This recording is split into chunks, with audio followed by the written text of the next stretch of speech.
Hello and welcome to this week's episode of the Scottish Property Podcast. My name is Stephen Clark and I'm joined always by my co-host, Nick Ponty. How are you, Nick? I'm all good, thanks. Now, I'm going to put you under a little bit of pressure here and I'm going to leave you to introduce this week's guest. So this week we're delighted to be joined by Ina Bakalova, because I cannot pronounce her second name and I've made a mess it umpteen times. But Ina is actually, I've known Ina for probably almost about a year and a half, I think. I do promote getting the right experts and coaches and the people to kind of help your business and stuff. You're slacking, and I employed Ina as a kind of Instagram coach, which everyone kind of ripped the piss at me when I did it. But my Instagram traction, engagement, sales, everything kind of grew exponentially when I worked with her, and I thought it was important to kind of get on, because as property investors, social media is a huge thing, isn't it? Like, we need to be known. We need people to know, like, and trust with us, to work with us, to invest with us, to bring us opportunities, to bring us deals, to joint venture. All these kind of things are so important, and it all starts with your social media, doesn't it? Yeah, and the sooner you get into the mindset of taking it out of, I just post like pictures of my kids, my holidays, and my food on my social media, and you use it as a business generating tool. It's a marketing tool, and it'll bring you leads if you use it in the correct way. And Ina went into all that sort of stuff, about the kind of like the structure and the strategy about what we should be posting, and really thinking about it, deeply thinking, what can the end user get out of what you're posting? Are they getting value? Are they going to keep coming back to you? Are you building a relationship with people, in your personal brand and all that stuff, to the point of one day they're going to come and either work with you through joint venture partnerships, they're going to become a client, or they're going to become an investor when you're looking to fund that next deal? No, absolutely, Nick. That was well put. Without further ado, let's cut to the interview with Ina. So welcome, Ina Bakalova, to the Scottish Property Podcast. I said that right, didn't I? Wait, are we recording? Yeah, we're just going for it. This is it. We're live. Oh, sorry. Hi, I'm so glad to be here. Sorry, I thought we weren't recording because Stephen was cracking up at my name. So yeah. And I got it right, didn't I? Yeah, between the laughing, yeah. Yes. So, Ina, can you start by telling the listeners, your background? Yeah, of course. So hi everyone. So excited to be on here, by the way. So I am a property investor. So I started building my portfolio around 5 years ago now. And I am also a social media consultant and specialist, and I help people to grow their online businesses using the power of content. And that's how me and Stephen know each other. So Stephen was actually a past client of mine, and I just had so much fun working with him. Hence, I'm here today to hopefully teach you a little bit about content and get you excited about it. Yeah, and like we speak about this quite a lot on the podcast. Myself and Nick both love Instagram. It's our favorite social media platform. It's helped us kind of grow our following, our brand, our business, and the podcast as well. And part of that was the coaching that I got from you probably well over a year ago. So I thought it'd be good to bring you on and chat about, because you've pivoted, because property investments, it's a long game. It takes a long process to build up what you'd be considered as kind of financial freedom, and you've kind of pivoted in a real niche that you're really good at, and it's social media, but it's particularly Instagram. So why Instagram? Yeah, that's a great question, actually. So obviously there's so many social media platforms you could choose to be on. I just think Instagram is the best for building a business. It's not as new as something like TikTok, which I'm sure will become, like Instagram. It's at that point where there's a proven way to monetize it, and there's a proven way to actually build a business on it. There's so many tools, as you know, within Instagram that you can use to like actually speak to your audience and get to know them and engage with them. And I always think that's what makes Instagram stand out. But as you know, Stephen, I hope you agree with this after having gone through my program. It's all about learning the principles of good content. It's not so much about the social media platform, because that's going to change and the algorithms change. And if you're always trying to keep up with like hacking the algorithm or all that crap, then you're just going to be behind. Whereas when you really invest in learning, okay, what is actually good content that's going to get my followers to take action, convert my audience into clients or investors or whatever you want them to be, then that's when you've really got it, because you can go on any platform and apply those principles to get clients and get investors.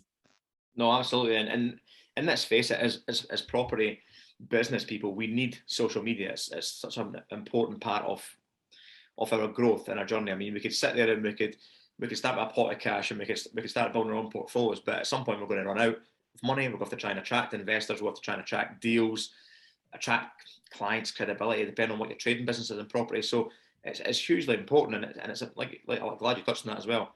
That rather than trying to follow the algorithms and learn the hacks, you follow the principles of what works, and that could go on any platform, I suppose.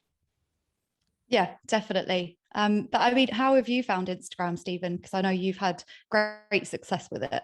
I love Instagram as well, because I feel that me and Nick have spoke about this quite a lot as well. There's a lot of fakers in property.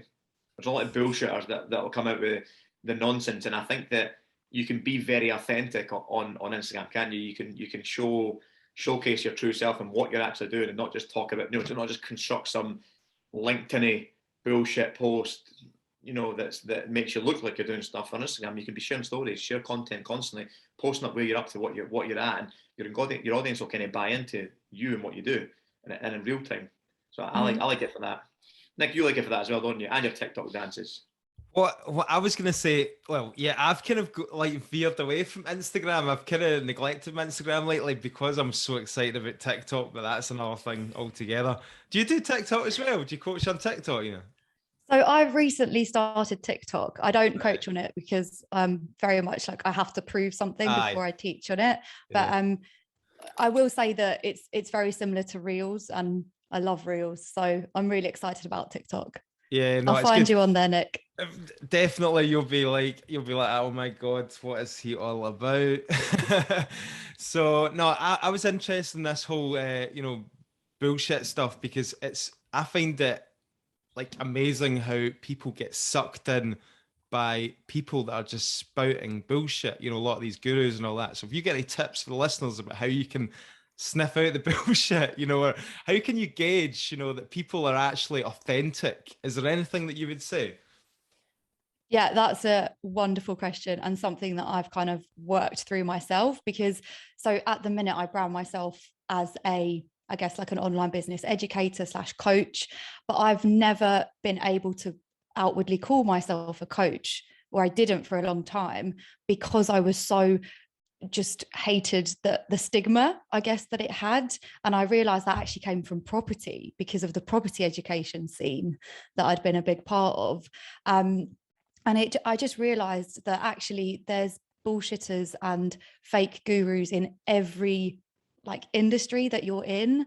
And if you are providing those services, I'll talk about if you're looking to invest in it, what you can do. But if you're providing those services, I think it made me realize that actually, because there's so much bullshit out there, it's a really good opportunity to, it's a wonderful opportunity if you're doing it right and you're actually providing value for your students and your clients. Because I've invested in, so many coaches and so much education, and I know which people I respect after that and which coaches I'm obsessed with and that I would buy from again and again. Like whatever they release, I'm going to buy that just because they were so amazing. So I think there's great opportunity if you do it right. Equally, if you are the one that's investing in coaching or education, there's definitely a lot of bullshit you need to wade through. And I wish I could say there was one way to distinguish, like a bullshit filter that you could just go don't give me any bullshit. That would be amazing. But I think definitely speak to past students or clients, find out who's been in this person's program, the results they've got, the experience of working with them, and that will be your best indicator. And there's a lot I can say. I'll just say I think social proof is the biggest indicator. And also if you're looking to invest in another coach and you've had a bad experience, don't let that put you off. I've made some bad investments, right? And if I'd stopped investing in education, then you know, I wouldn't be where I am today. So you can't let a bad investment put you off, and just do your due diligence. And I think the best way to do that is past clients, results. Yeah. See, when we're talking on this kind of the bullshit for it's something that came to my mind, a discussion I had recently with a colleague. You know, one of the kind of property educators puts up no content, not on property, not on building sites, not on refurbs. Now I get, if you question that, those kind of people, they would say, "Oh, I've got a team doing that for me." And now I've got a team project managing my refurbs, but I still go and keep an eye on my assets and what's going in the portfolio. So you can see that it's bullshit. But what I was kind of a marketing ploy. I was wondering if you can shine some light on it. These guys are successful at by showing the car, the house, the lifestyle, but they're not showing the kind of so they're showing the result, they're showing the end, what you could get with the bullshit, but they're never showing you the journey. Whereas I feel like surely people can see right through that. But the guy I was speaking to didn't see it until I mentioned it, and he was like, "Oh my god, you're absolutely right. I've never seen any property." And I'm like, "So why you?" And I was kind of so driven into the conversation of, well, why, what made you, you know, what made you think that the person was this expert in this, what he was claiming to be, without seeing any journey or without seeing anything? And it was like, it was all this final product. Is that a marketing strategy, or is that I don't know, is that, how would you sift through that bullshit? Yep, 100%. A really good marketing strategy, actually, because if you're selling any type of, you know, coaching, consulting, education, you want to sell the end result, you know, because you want to, that's how you motivate someone to buy. And that's what they are going to get if you've got a good product or service. But I think that's obviously people take it too far in that they sell the end result in the wrong way. Right. But when you think about someone like this guy that you're referring to, I don't know who it is, but I could just picture their Instagram account in my head. Yeah. So this person, right, if he's a few of them, there's quite a few of them, to be fair. I imagine there's more than a few. I obviously don't follow these people because I can just, as soon as I see their account, I'm just like, fuck off. But yeah, there's a few parts of that. It's like, if you are using cars, like fancy cars and all this like wealth stuff to attract people and to motivate them, then just think like, what kind of people are you going to attract?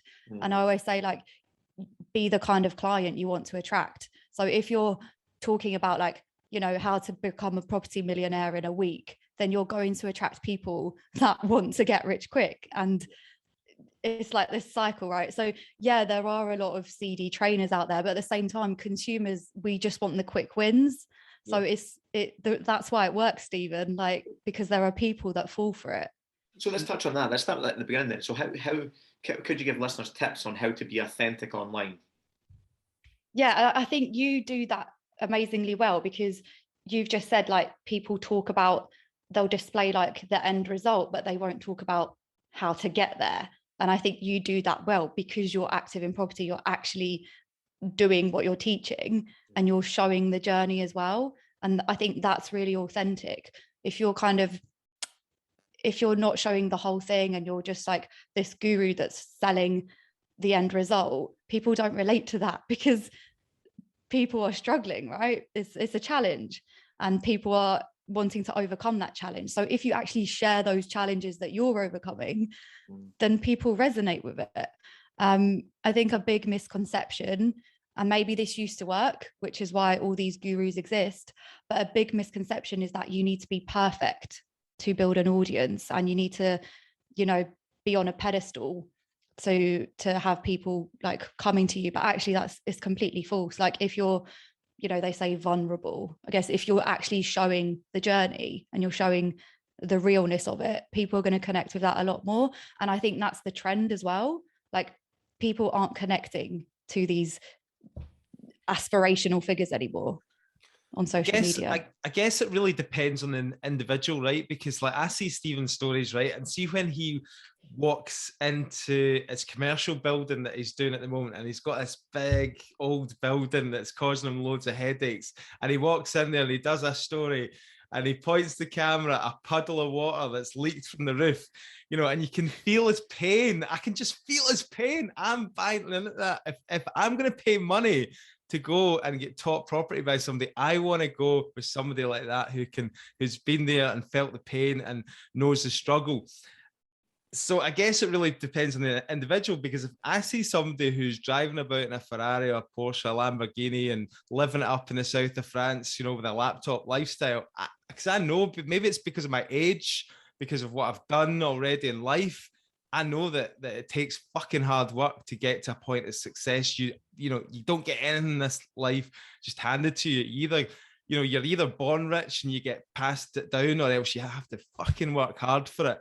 So when I see the genuine, authentic stories, for me, that's a thing. But for the younger generation who they don't want to know about the hard work that it takes to get there, I think that's when they buy into that bullshit, I mean, yeah, I guess it's the way that all these big property trading companies function, right? They actually pry on people's unhappiness, and there's people that want to get out of a dire financial situation quickly, and so they invest in property trading. And actually that's like the worst person to get into property.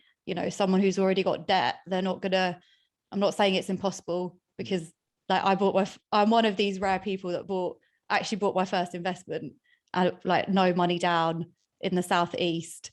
So I know it works, but I just know how like unusual that is. That's difficult. Yeah. So yeah, I think there's a great opportunity to distinguish yourself from that, which I think Stephen does really well just by sharing these puddles. Like all the people in property know that that's the real deal. It's not the fancy cars. It's like, toilets and being on site when it's freezing and trying to organize people, all that stuff. Yeah. So what kind of mistakes do you see property entrepreneurs making then? And what kind of tips would you give them to rectify those mistakes? Yeah, I mean, Stephen, you're probably just as well placed to share advice on this as me. But I'd say, number one mistake is just crap content. Like your content has to be good to attract people, to engage people. And I think that's the biggest mistake, is just like crap content coming out, not really thinking about who you're trying to engage. And also creating, if you're looking to attract investors, for example, your content shouldn't be geared towards other property people, like other property investors. Do you know what I mean? So always have that person you're trying to attract in mind. And then your content should lead on from that. So that's the first, I guess, mistake, is just putting anything out there willy-nilly and expecting it to work.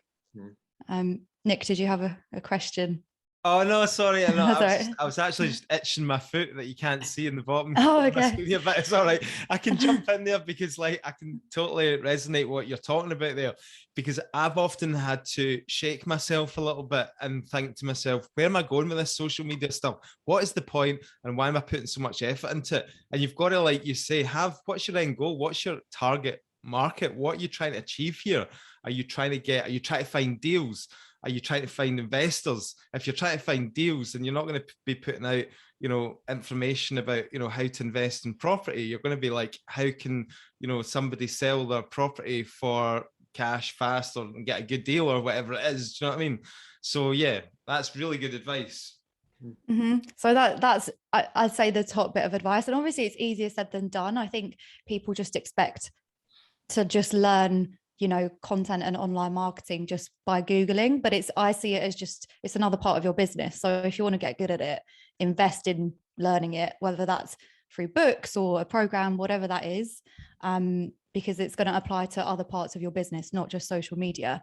So yeah, good content's one. And then I'd say the second biggest mistake is just not being yourself and like not showing up authentically. And yeah, people think that they need to be someone else. You don't. You do need to have a certain, like I always joke saying that I'm not professional, because I don't think I am. I'm just me online. But you do need to have a certain element of like, you don't share everything. You don't need to share all of your personal stuff. And like, you don't have to share anything you don't want to.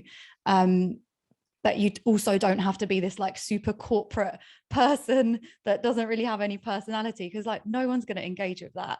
Like if you don't, if your standard attire isn't a suit, then you don't need to show up on social media wearing a suit. Like just show up as yourself. And that's when it becomes fun, because you're not like pretending to be someone else. That must be quite tiresome and difficult to try and prepare content or come up with something when you're not being yourself, because then surely that takes a hell of a lot more effort. And I think that's maybe people will go wrong by trying to come up with stuff that's not really them.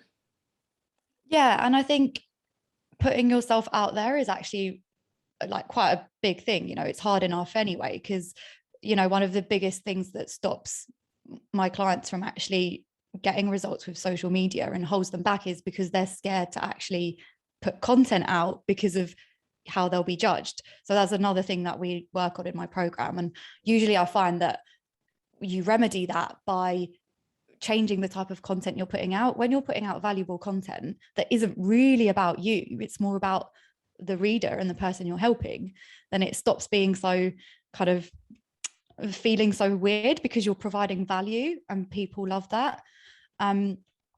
So yeah, I think that's another big thing that holds people back. And again, you can provide value and still talk about yourself. You can do all of it.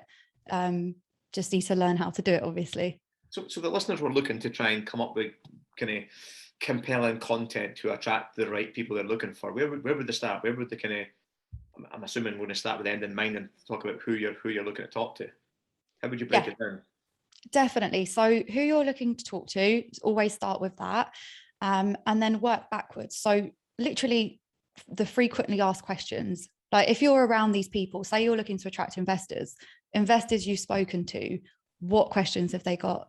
What stops them from investing? What prevents them from, even considering property? How does property measure up against other investments? Why is it better? Why is it a better route for investment for them? All of those things, and then addressing that in your content. And I'd say the best way to think about your content is it's giving your audience mindset shifts. Okay, so look at those questions and think, right, my investor or ideal client is currently thinking this about property. How do I shift their mindset to think about it in this way? And that's what your content's doing. It's giving them a mindset shift. It's giving them, you might do some tips to give them quick wins. That's how you're really adding value, right? And it doesn't have to be, this is everything I know about property in one post. Remember, just focus the post on one thing. Like you want one point with that post, and then your next post is another point. Yeah. So you obviously that was going to be my kind of next question. And how do you kind of come up with content ideas continuously? But yeah, like you say, if you're using small snippets, it doesn't have to be huge, big, long, massive stories, but all the details fired in. It could be tiny little points each time. Yeah. So in my program, we have this worksheet called, hopefully you remember, hopefully you still use this, Stephen. No, your face is looking a bit lost. This is like an assessment. This is like a test. Have you done? Oh my gosh, you've got it. Was that just for this interview? This is my jump pile. Wow. That makes me so happy for listeners. Star student. Stephen just pulled out the worksheet. That makes me so happy that you've printed it out. In my program, we have a worksheet, the Seriously Converting Content worksheet, and you get your content ideas for a whole year, forever, from that worksheet. And it's just literally what I've told you, apart from we go in a lot more detail, but it's what mindset shifts can I give my audience, and how do I do that through my content, right? There's so many different ways you could do that. Like you could do reels, you could do carousel posts, you could go on video, lots of different ways, but always come back to that. Who am I speaking to? And what mindset shift do I want them to go through? Mm-hmm. No, that's good. I remember, being dubious about going through the whole learning the post stuff and trying to come up with the content, and then, you'd come up with a post, and then you get the exact message you're looking for. I feel like, they got a DM saying, I feel like that post was directly speaking to me, and you're like, that's exactly what I was speaking to. That's exactly the target I was trying to speak to. And I think you touched on it earlier on as well, about you post stuff out there on social media platforms in general without having the real aim. Is it important to kind of niche down and attract who you're looking to attract? And another thing's kind of coming, like I think what I'm probably trying to say is people just kind of try and throw muck at the wall and kind of see what sticks and see what works, isn't without a real direct approach. Yeah, I mean, one thing I'd say is if you're confused, then your audience is probably confused, right? Because I'm not saying you need to hype a niche down. When you're starting out, it's a good idea to niche down. If you're starting out in business or starting out on social media, it's a really good idea to niche down. But you don't have to hype a niche down, because you are also the niche, if that makes sense, right? So you do want to think, what type of person am I looking to attract, and work on your messaging. So how you help them and all of that. And again, that's what we work on in the program, because when you know that, that's going to inform all of your content. And that's what's going to get those DMs that you've been getting, Stephen, that's like, oh my gosh, you were speaking directly to me with that piece of content, because you're very clear on who you're talking to and what you want them to get from what you want them to do from that piece of content. So I'd say, yeah, it's quite important to niche down, especially if you're starting out. And remember, you can always niche, you can always blow up later, and you can always talk about different things and work with different people. But when you're starting out, it's really going to help to target all of your content. And it doesn't mean you can't do other types of content. It's just going to really laser focus those posts that are there to get people to take action. So, you know, to enroll in your programs, to become a client, to become an investor.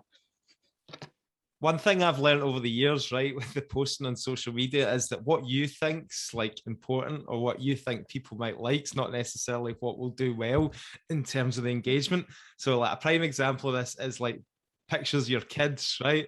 So like, you know, to me, like my kids are everything in my world. I love taking pictures of them, putting them on social media. Your Instagram reel, probably when I post a picture of my kids, it's the least engagement. Nobody, like, the bottom line is nobody gives a fuck about your kids. Do you know what I mean? Nobody cares what you're having for dinner. Nobody cares what your cat's doing. Like, so apart from, there was one post I actually remember seeing of Stephen's, and I think it was Stephen with his daughter, and I think it was like picking her up from school or something like that. And I thought, wow, that's really done well, that post. But there was a story behind it. So the story was that, you know, he's got to the point in his business where he can now take that time to go and do the important things with his family and with his kid, which was picking her up from her first day at school. So I think if you hit home strong with that message, then that can work. But yeah, willy-nilly pictures of your kids, probably not. Would you agree with that? Well, Yeah, I think, go on, Stephen. No, I think I'm just laughing at thinking about next fucking daft TikTok dancing, thinking how the hell does he get clients for showcasing these dancing? But I'm gonna check it out later. It's fun, mate. Yeah, it's funny you say that, Nick, because I think Stephen would always use his daughter as like a way to up his engagement. Oh, you. He was saying every time she's so sweet. Like, who wouldn't? Because she's beautiful. So not anymore that she's lost fucking half her teeth. So yeah, I mean, it definitely works on me. I'm always like, oh, but no, I think you've hit the nail on the head, Nick. It's about, it's like, is your audience going to get something from that? And it's of course, it's great to share a photo of your kids if you've got a lesson in there, or just something that you want your audience to walk away with. So yeah, it's not even so much changing the actual visual, it's what you're saying in the caption. Right. Using the visual to tell the story in the background. Yeah. I mean, how important is that, a caption? Because I just hate writing, right? I can't stand writing. I'm terrible. I never even did higher English when I was a kid. Like, how important is that? Because obviously, what? You used to work for a newspaper. Aye, taking pictures, no fucking writing. I'm not a journalist. So like sometimes I just post pictures without even putting any. I mean, I put the odd hashtag or that, but is that quite important? I mean, because sometimes you see like full blog posts on some people's Instagrams feed and all that. How important is that to do the words? I mean, look, you've got to make an impact somehow, whether that's in your visual content or your caption, right? You can't just post a photo and then have a one-line caption and Right. expect that to do anything. That's not going to do anything. But at the same time, I give my clients like, right, this is what works on social media, but you don't have to do this. You can apply this to whatever feels good for you. So just to give you an example, you might, like Nick, you're saying you really don't like writing, then you could easily just do video content, right? And apply those same principles to your videos. It's just about having those content principles in there.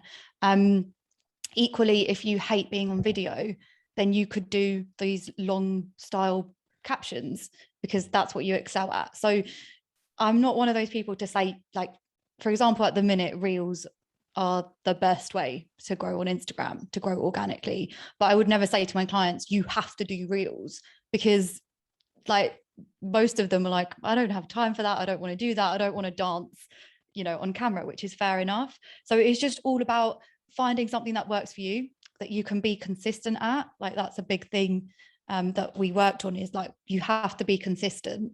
So if you're choosing to do content that just doesn't work with your schedule and is a chore, then you're never going to get it out there. So no, you don't have to write. But then what are you going to do to... I'm going to dance. That's what I want to do. I want to dance. Do it on Reels. That will be your USP. Oh, well, listen, that's good to hear. And like you touched on, what is working well on Instagram at the moment. So like obviously touched on Reels there. Why is Reels so good at the moment? Because obviously Instagram are competing with TikTok. So yeah, it's pretty much TikTok on Instagram Reels. And the algorithm is pushing them like massively. So I put it on my story this morning, actually. I did a test where I posted a reel a day for a week, and 95% of the people I reached were non-followers. So that was like almost 20,000 people in a week, versus the week before I did a test where I just posted like the old type of content that did well. So, live video, feed posts, photos, just that. And I reached like 1/20th of the amount of people. So the algorithm is just pushing it, and it does not mean that you have to do you have to dance. It just means like, how are you going to give your audience those mindset shifts in a reel? And you can do that even without showing your face. If you don't want to show your face, you could just do photos or something. But the point is, it has to be educational, and it has to be useful and value added and entertaining, right? But you can 100%, if you don't like writing, you can do reels, you can do them without showing your face, just to take advantage of the algorithm. This is going to be my comfort zone stretcher this week. I'm going to try and do a reel, figure out how to do a reel. Yeah, have you got a plan for it? Not a fucking clue. It's going to take you all week just to figure it out, mate. So you're not going to get any posts out. That's another thing I'd say though. Like obviously when you start out, everything's going to take forever. It's just like anything else, you just have to practice, especially reels and anything to do with video, just setting up the equipment. But once you've got your workflow of how you're shooting, how you shoot a reel, you can do the same thing we did in the Content Accelerator, Stephen. You can just batch, all your reels at once in just a few hours, and then you're done. Yeah. One thing that I'm doing, oh, sorry, mate, on you go. No, go for it, sorry. One thing that I'm doing now with the TikTok is that I'm finding it really good for creating the video, and then I'll just save that down and then use that in a reel. But I don't know if that's a no-no, because it has like the TikTok banner on it. So I'm not sure if that puts off the Instagram algorithm, but it seems to work. Yeah, I mean, just a little hack for that, actually, Nick. If you film a little bit further away, just a tiny bit, so you're like smaller on the screen, and then you can just screen record, let the TikTok play, screen record, and then just like crop out the TikTok logo. Just one way to go about it. But just one thing for anyone listening, if you're doing reels or TikToks, the biggest thing I can say is actually, if you can film outside of these apps, it's the best, because they're really glitchy at the minute. I think they're still trying to sort them out. And Instagram has this thing where it will delete all of your drafts. So the easiest thing to not waste your time. Just film outside of the app, and then you can use that content on both TikTok and Reels. That's good. That's good wee tip there. That's all need to go and try that. Excellent. Good tips. Speaking of tips, why don't we get back to going through some tips for property professionals? I mean, we'll be starting out, you want to build up your brand and you want to build up to attract the right people. What kind of stuff would you start with right at the beginning? What kind of stuff would you start posting? What kind of content would you post to? Because I'm assuming you'd want to let people kind of get your brand out there, let people know who you are and what you're doing first. I'm kind of trying to think to the listeners that are maybe, they follow myself and Nick online on Instagram, but they don't really post on Instagram. They're uncomfortable with the whole process. But we all know how important it is to kind of put them out. What tips would you say to these people to get started? So just to get you started, even just thinking about content, I would say is that think about 2 types of content. And again, this is like a rehash for Stephen, because we've done all of this inside the program, but 2 types of content. You've got your brand building content, and you've got your, what I call demand generating content. So that's more optimized for sales, for conversions, for those DMs, and for people to reach out to you. So think about content like that, and then think, right, what kind of brand building content can I create? And that's typically people just getting to know you. So it could be photos of your kids, it could be anything that just like shows who you are. And that content is important because it builds up the from know, like, and trust. Like, people feel like they know you. And it's just a weird thing about social media. I don't know if you've had this, but where you'll meet someone that you've never met before and they're like, oh yeah, they like blurt out something about you and you're like, what the hell? And it's just because they followed you on social media and they act like, your best friends. And that's the power of it, right? That's why it's so powerful for business. Just, you can create this connection over the space of like a week, and suddenly you've got someone who's like a massive fan of your brand. So that's the brand building content. And then we've got the demand generating content, which I think is something that, to get better at, you do need to educate yourself. But again, it's pretty much what we spoke about. It's who are you looking to attract and who are you talking to, and then working like from there. And it's always, what are the things that are stopping them from taking action? If you're looking for investors, why wouldn't they invest in me? Or why aren't they investing in property? Answer the kind of pain points or questions they're kind of answer for them. Mm-hmm. Pain points, I forgot about that. Pain points, yeah. So what are their biggest pain points before investing? What misconceptions do they have about property, about investing, about whatever you're selling? And then really addressing those in your content, because you want to be hitting all of that.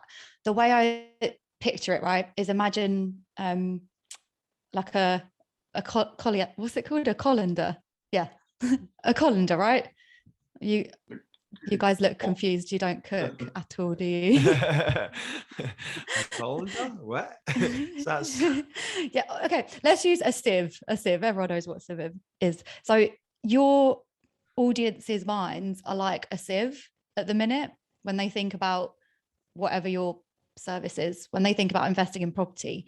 So your job, so when you pour all your content in there about like, invest in this deal, or start talking about all this stuff, it's just going straight out there because they've got all those holes, right? So it's just not staying in their head. They've got all those holes in their head that are the misconceptions they have, the myths like that they've heard from other gurus, like all of the wrong facts that they have, all of that, right? They've got that. So when you put your content out, it just goes out the other ear, or they scroll past. So the job of your content isn't to go to just give them the facts, is to plug those holes. Right? And that's what the misconceptions are, right? So what misconceptions do they have? How am I going to plug that with my content, and how am I going to give them the mindset shift so that they're then ready to buy, ready to reach out, ready to take the next step? And that's what good content is. And I think that's what, Stephen, you've really mastered that. I think, obviously, I still look at your content and I think it just comes naturally to you now. No, I don't know. I feel sluggish right now on content. You mentioned something there actually which I kind of discourage people to do as well. I don't know if you will, but you kind of mentioned at the start there about people kind of the know, like, and trust, and you get the pages that kind of the property pages that follow you fucking every day. Like it's a property branded page, like whatever it is. There's got no name. It's got no personal asset. I don't follow them back. I'll click on the page. And if it's anything interesting, I'll just go, no, I'm not following them back. So is that a thing you would completely discourage as well? Like to grow a brand on social media, to avoid doing it in a company name under a company umbrella? Would you kind of keep it as your own personal brand, personal name? 100%. It doesn't have to be your personal name, right? It can be your company name if that's what you want to be known for and that's what people actually know you for. But I would always urge, if you're someone who's a coach, a consultant, your business is you, then it should be your personal brand. I would only really go down the kind of logo route or corporate brand is if you actually have like a really well-known and well-established brand. Because, for example, like Stephen, what's your company's name? I don't even know it. God knows which one. Who cares?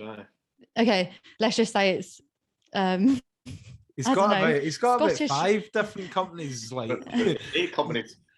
Yeah, let's say one of them's called Scottish Ventures, right? Like people don't know that, but they know Stephen Clark. So when they're looking for you, they're just going to search Stephen Clark. So I always say like personal brand's preferable unless you have a really well-known corporate brand. And then if there's someone on Instagram that's like, if an account follows me with just logos or engages with me, I always get I don't get annoyed, but I'm always, the first thing I say is like, what's your name, in the DMs, because that's exactly what it is. It's like they reach out to you in the DMs and you go on their account and you're like, I don't know who to say hi to. I don't know who this person is. Yeah. And they're always like, oh, it's Alex. And I'm like, okay, yeah, you should put that on I should know who this is, because it's personal, right? You're having a conversation. So yeah, let's say hiding behind the logo is not going to get you very far, because it's not going to create that connection. Absolutely. I completely agree. I wondered what your take on it was as well, because it seems to be quite popular with property professionals are looking to kind of build up their brand. They start with, before they even buy their first buy-let property, they've got a company logo and a company website. It's all polished and spent £1,000. I'm like, why? Get yourself out there, get people knowing who the fuck you are, do some deals, get some track record of credibility. Then you can start adding that to your brand and building it up in the background. But it's like everyone wants to kind of come this all singing, all dancing, look at me, look what I've got. And it's like, no one's going to, I don't engage with that stuff. I want to see, like what Nick was talking about, the pain points, people's struggles or their wins or successes, and kind of buy into who they are in their journey, not a flipping corporate logo that's just polished. Yeah. I think, just remember, like, the big reason why social media is so effective for business is because, as I said, it allows you to build that know, like, and trust factor super quick. But that isn't going to happen if they don't know who you are. And again, like, the more you can show your face, the better. But Stephen, what I find with that, the reason a lot of property people do that is because they're apprehensive about showing up. And so they just think, right, I'm just going to post my logo and, not show my face because it's easier. And I think that just usually comes from like being, nervous about showing up. Talking about being nervous, what about the negatives of social media and putting out content then? Because, like, a lot of people just don't like to put their face on the camera, whether they're, insecure about the way they look, or whether, I don't know what other reasons there is, but, if you put yourself out there in the public domain, you've got to expect sometimes, especially if you get to a level where you're getting quite a bit of traction, you need to expect a bit of like abuse sometimes, or a bit of hate comments. Like, what's the best way to deal with that, would you advise people? I don't want to put people off, but I'm just going to say it as it is. Like, the more you get visible, the more you get in the public eye, the more criticism you're going to get. Like, that's just part and parcel of, I think, just being visible online. Some days I do wish that I had a business that didn't require me to have any online presence. Like, I think it would be amazing to just be able to just not be known. But at the same time, social media is so powerful for what I do. So it's just something that I have to do. And I think it's like with most things, right? If we say like debt, this is like a good example for property people. Debt is bad generally for most people, but it's amazing if you know how to use it properly, right? It's exactly the same thing with social media. People are just saying, well, social media is bad. Well, it depends on how you use it and how you manage it, right? There's no point saying like a blanket statement. It really depends on the boundaries you set around it. But yeah, there are always going to be haters. There are always going to be comments. But what I always go back to in the back of my mind is like, you're never going to be criticized by someone doing like more than you. It's always going to be people doing less than you, right? So yeah, it doesn't really bother me at all. And when I get big enough, I'll just have someone that manages all of that and like deletes all of the nasty comments, because it's your space, right? It's completely your space, and you have the right to keep it as you want. So definitely you can block people that are just being nasty and trolling. Do you think it's important to manage your social media time and how much you absorb and how much you utilize it as well? Because sometimes you can go through, like you kind of touched on there as well, wishing some days that you weren't visible online. And I know that I go through spells like that. I'll be kind of active for a couple of weeks and kind of take a couple of days just to kind of not do nothing, not post stories, because you just kind of want that little bit of, I don't know, quiet time. Is that important to try and manage that process? Definitely. I mean, it's the same in business, right? If you can't show up for yourself, then you're not able to show up for anyone else. So you're like the number one priority. If you're feeling burnt out or not really motivated to show up, then definitely take that time off.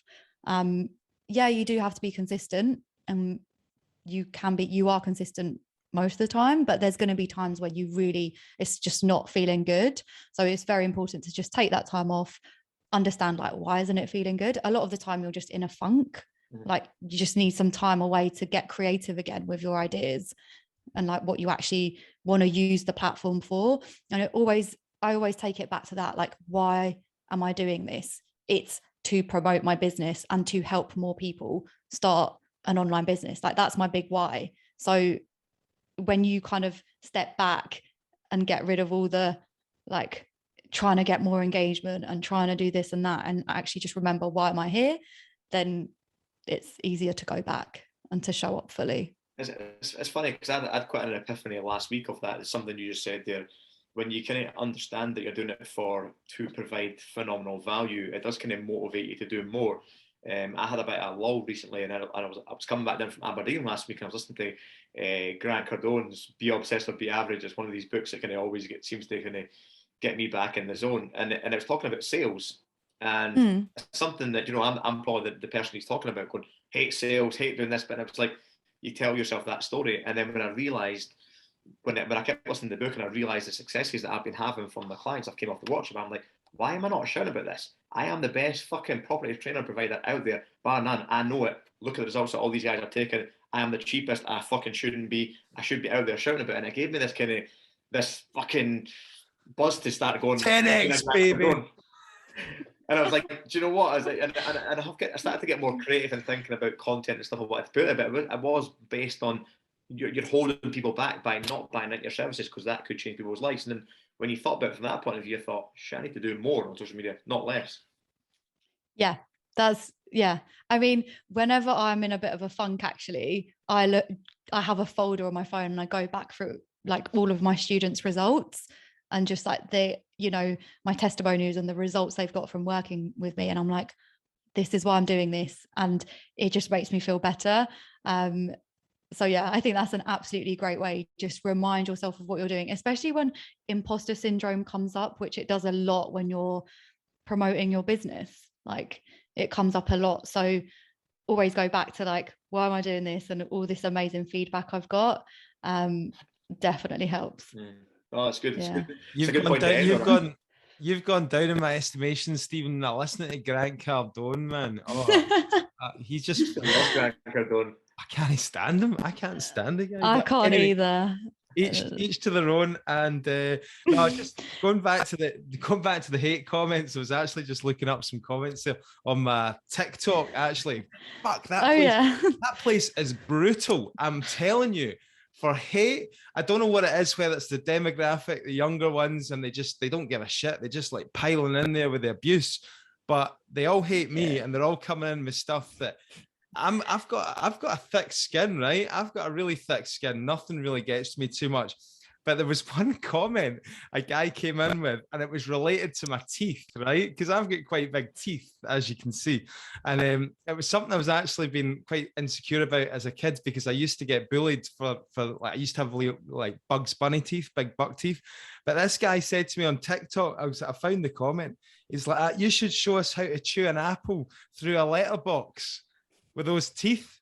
And I was like, I was looking at myself in the mirror one night, and like Lisa's like, my wife was like, "Are you all right?" Like, somebody said something to me about my teeth on TikTok, and it's really started to get to me. Oh, Nick. I mean, abuse. you have lovely teeth. What's this on about? So basically, even somebody who's used to putting out like content there over years, and I've had some abuse, even sometimes you can just get that little thing. So just be careful is all I'm saying. Just watch, because there's people out there that will try and hurt you. So how do you guys deal with that? And how do you deal with it? Well, you've obviously not fucking deleted and blocked the comment because you're still looking at it. The way that I deal with it is I say to myself, that's another comment which will help me in the TikTok algorithm to then get out to more people. And the more people that I get out to, eventually I'll come across one that does want to kind of work with me, or wants to be a client of mine, and doesn't care about how big my teeth are. Yeah, I mean, I think when they comment on your appearance, I think they've really stooped low. Do you know what I mean? Yeah, that's why I can't wait to have someone to just like moderate all my comments, everything, and just like get rid of the stuff. But at the same time, I've recently been saving all of, like, I haven't been getting that many, but I do save the negative ones, because I don't know if you've seen that thing on YouTube where celebrities read mean tweets. Have you watched it? No, I've not seen it. Sounds good. It's so good, because obviously they get so much stick, right? And they just like read these vicious tweets and just laugh about it. And I'm like, do you know what? I want to get to that stage, and I know I'll get to that stage where I just don't give a shit. But yeah, so I've been saving them. Do you not get it for being Stephen? Do you not get it for being ginger, mate? Do you not get it? I've not had any for a couple of years, I don't think. LinkedIn was one of the worst ones for the vile fuckers. But I don't know. I used to quite enjoy it, to be fair. I used to kind of rile me up and then kind of get like a little bit of entertainment to kind of throw fuel into the fire. Like you say, Nick, it was always one of the ones where you were like, oh well, you're just helping my reach get out there by being a nasty bitter fucker. But I don't know. I'm kind of a wee bit annoyed that I've not been getting much recently. Like get on TikTok, and you'll see, man, they'll come at you like a pack of wolves. LinkedIn was very much like that. You would come out and they would, some people would say, I've been looking you up on Company's House, or they would question they would go deep, and you're like, I just reply back like, you have got a sad existence if you've got time to go and look me up on Company's House or whatever it may be. But it was I used to get quite a lot on LinkedIn, but nothing on really on Instagram, I don't think. No, that's all right. I'll leave one, Stephen. Don't worry. Cool. Right, guys. I think we should probably wrap it up here. We'll just keep chatting all day. And yeah, I'm thinking we've taken up so much more of your valuable time, Ina. So I appreciate you coming on. Can you let the listeners know where they can reach out to you? Obviously, Instagram. So what's your handle? Yeah, so my handle is my name, which is Ina Bakalova. Ina Bakalova. That's where all of my content is, all of my more entertaining content. But if you want more kind of in-depth free like trainings from me, then go on my YouTube channel, because that has some really good stuff on there, and that's just Ina Bakalova if you type that in. Super, Ina. Thanks very much for joining us. Appreciate the time. Thanks, thank you for having me. It was a good laugh. Take care. So thanks for listening to that awesome interview with Ina. Hope you got some value out of that. Hope you've straight on to Instagram, putting out some valuable posts. If you want to see me TikTok dancing, then get across to TikTok. Yep, and I know I'm going to try an Instagram reel at some point this week. So God help you, my audience. No, Thanks you for don't listening, need. guys. Yeah, you don't need to do dancing, guys, to get good engagement. In fact, that's probably lost me quite a few followers and clients. So yeah, just don't take my advice on it. Listen to Ina; she got some really good stuff to say. Brilliant, guys, and thanks so much for listening. As always, if you could leave us a review, post the podcast on social media, and we'll look forward to seeing some of you guys at the networking events in person on the first Wednesday of every month. Speak to you soon.